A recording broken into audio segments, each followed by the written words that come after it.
I'm going to show you the best exercises to get rid of hip and butt cellulite. If you carry around most of your weight in your hips or your thighs and your butt, and you've tried dieting and squats and cardio and nothing is working, this video is going to help you. But you do need to know something.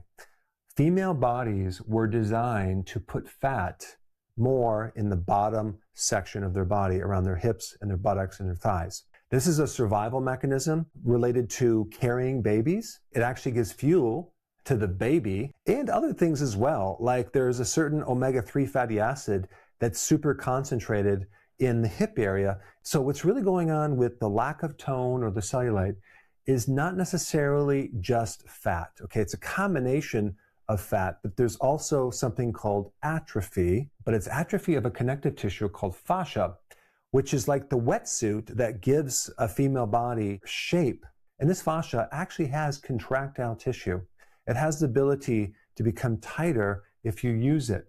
So in reality, cellulite is a combination of atrophy or a loss of protein in the muscle and deep in the muscle fibers. And so the biggest thing you're going to notice is a lack of strength in your lower part of your body. So you just need to understand it's not just a matter of losing weight.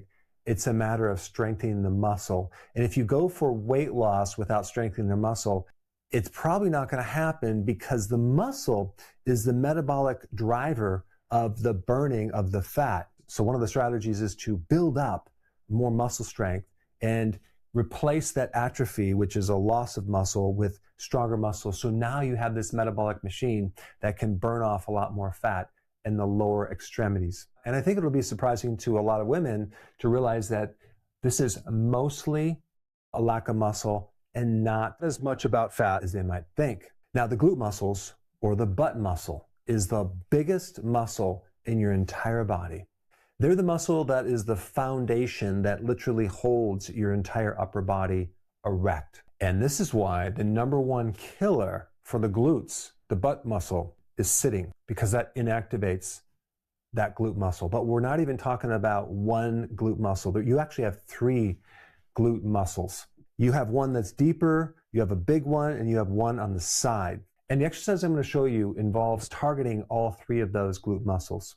The glute muscles are just one part of an entire chain. Okay, we're going to call it a chain from your foot to your knee to your hip to your back, where all of this fascia is connected. And this is why glute exercises only target a small percentage of this problem. So we're going to build up these muscles.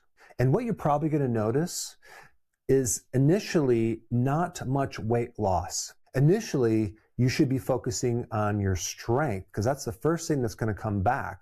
Because think about what atrophy is.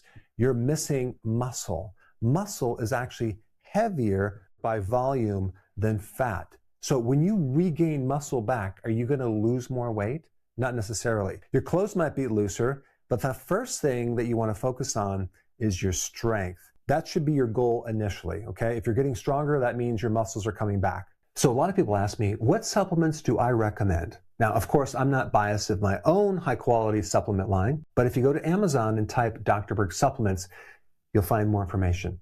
And of course, one of the best ways to identify if you have atrophy is just when you're sitting in a chair and you just get off that chair and you stand up. If you have difficulty with that, we know that you have atrophy. But the amount of sitting people do over the years not only causes atrophy, but it really stops the ability to activate the glutes. So this is why doing squats is not enough. And I'm going to show you the exercises to activate that muscle and really get it to change. Arnold Schwarzenegger, when he would work out, he would also use a lot of mental focus, deliberate mental focus on the muscle, visualizing a muscle improving when he worked out.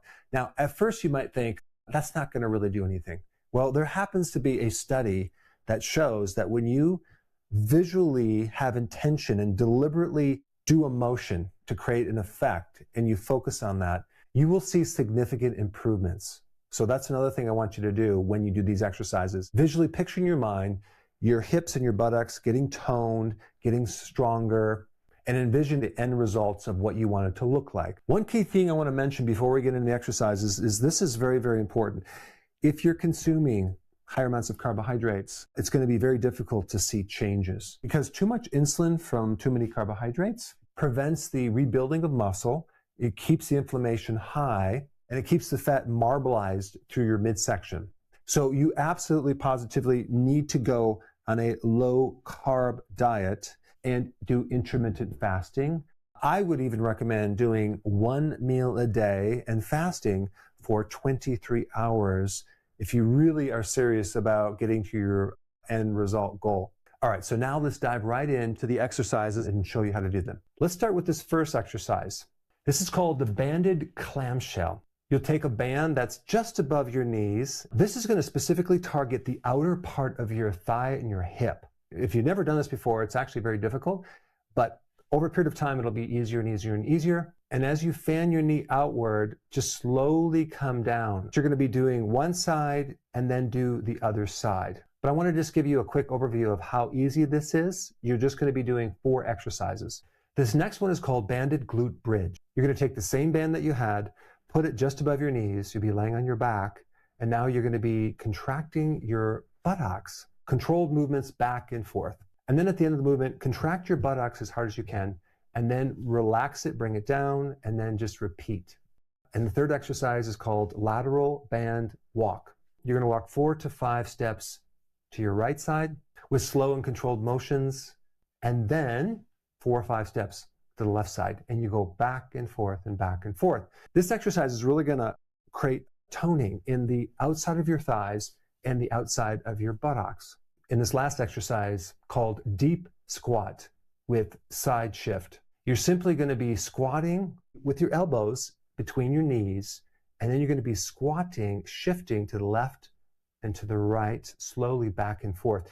Because you're in a squatting position, you're activating all sorts of muscles. It's also good for lower back pain and also to activate muscles that you probably haven't worked in a very long time. And now I want to show you the absolute best exercises to tone your arms, okay? And for that information, watch this video right now, right here. Check it out.